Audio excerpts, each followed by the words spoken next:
Hello, I'm Protodeacon Andrei Psarev.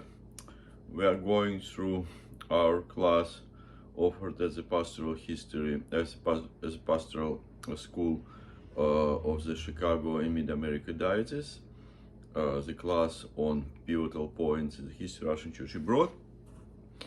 And this week I'm answering our weekly discussion question, which is how did the Russian Church abroad evolve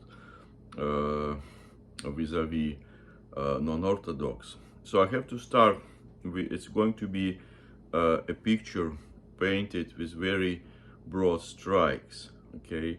So things has to be clarified perhaps, and yes, clarified because it's oral presentation right now.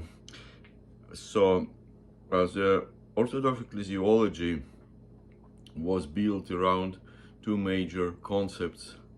One associated with Saint Cyprian of Carthage, which is the church is roughly as a siege, as a tower under the siege, and there is no grace outside of the una sancta, outside of this covenant of salvation.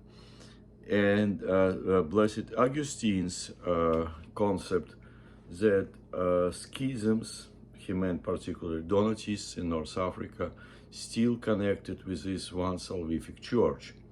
So prior to the Russian Revolution, the Russian theological thought mostly operated around Augustinian arguments, and Archbishop Anthony Khrapovitsky and his disciples, they challenged Augustinian approach, blaming this to be scholastic Western development. So they mostly focused on Cyprianic concept, believing it's the only one. And when Archbishop Anthony became Metropolitan in Russia, and then consequently the Metropolitan Russian Church abroad, he of course brought this abroad, and he was a luminary, one of the most extraordinary bishops of the Russian Church of his time. So of course his views, they gradually became dominant. At the same time, there were others in the Russian Church abroad, like Archbishop Anastasy Gribanovsky, the future second Metropolitan of the Russian Church abroad, who expressed Augustinian views, particularly in his speech in front of the Anglican pilgrims in Holy Land, where he, along with the father George Florovsky, was mentioning exactly what I said about Augustinian understanding of the church. So while both those hierarchies they were alive, the Russian Church abroad somehow by inertia or by other reasons continue to be in line, in tune with the pre-revolutionary Russian Church, receiving those non-Orthodox that this was prescribed in the pre-revolutionary Russian Church. So when Metropolitan Anastasy passed away in 1964, Metropolitan Philaret was pushed forward by two fractions of bishops who were not at agreement with each other as a compromise, because he was a newly ordained bishop who came from China. He didn't belong to any party, so he was a solution of reconciliation between two parties. And there's always checks and balances in the Orthodox Church provided by so-called diplomats and so-called zealots. That's how Orthodox Church healthy operates throughout ages.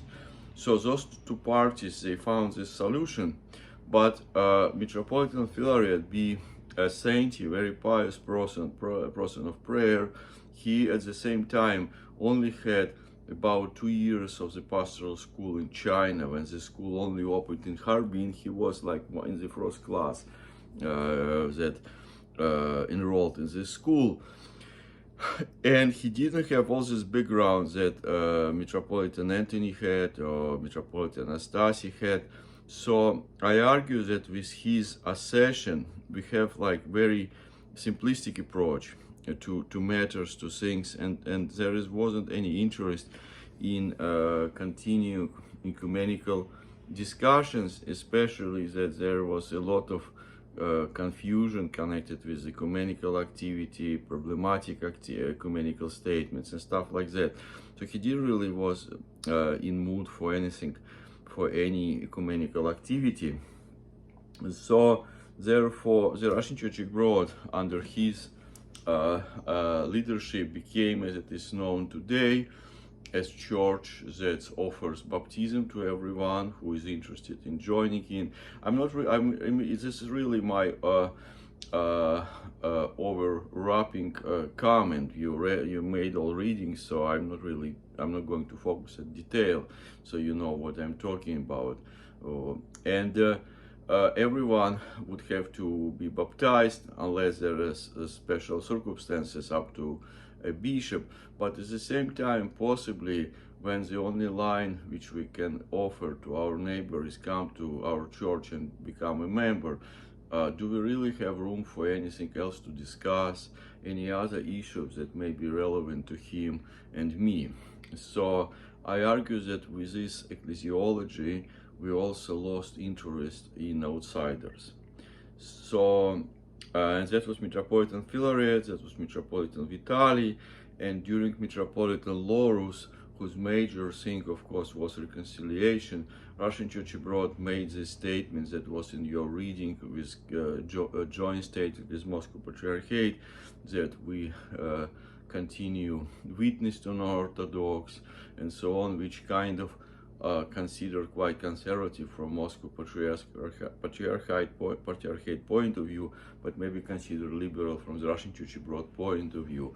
So that's where we are right now, kind of at crossroads today, that we still continue with Metropolitan Philaret practices of reception.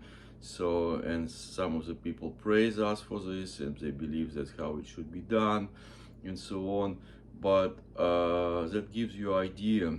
Rewinding back to Metropolitan Anthony's time, I just would like to say that in Russia, and both in the diaspora, there were different views, like Father George Florovsky, his famous essay, Limits of the Church.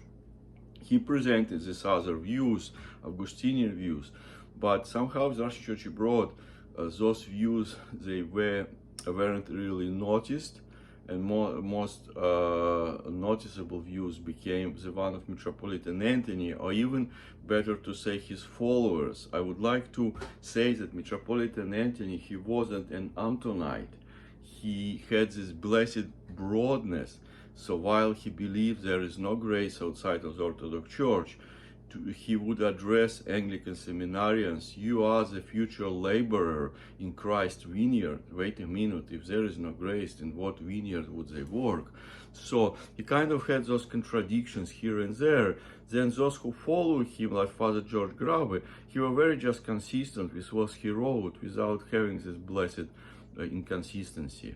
So those are points, broad strikes, as I mentioned, that I would like to share with you. This is a very, very touching subject, so everyone has an opinion of it and so on. But I hope we can discuss it dispassionately, respectfully, and productively. Thanks so much. Bye-bye.